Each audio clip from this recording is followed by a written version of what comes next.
the CSLB Intake Center is not able to settle it or allow you to settle it between you and the homeowner, they do have some other additional processes to go through, and it's the mandatory arbitration process or the voluntary arbitration process. They each have their own criteria to qualify for these processes. If you are given the opportunity to go through an arbitration process with the CSLB, go ahead and take that, because anything that goes through arbitration and is paid and is settled that way will not be public information, and you will not have a complaint disclosure on your license.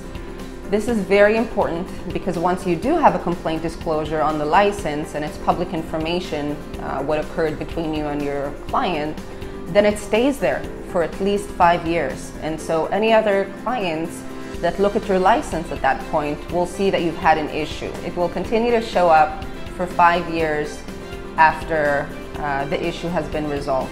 So if you're given the opportunity to either settle directly with the client or to go through an arbitration process, go ahead and do that.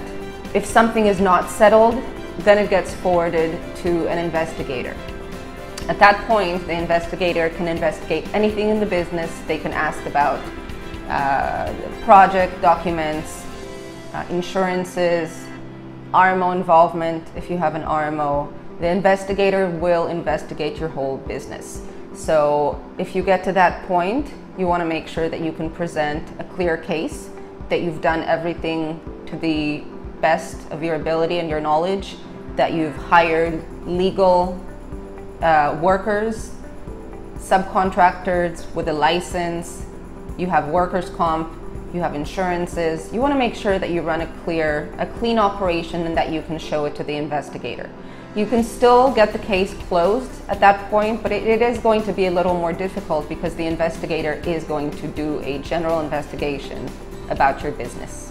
Investigators can choose to close the case if it looks like they don't have a reason to continue it, or they can choose to have this further investigated and forwarded to legal action. And at that point, an Attorney General office is being involved, and it's no longer easy to settle. At that point, go ahead and get an attorney.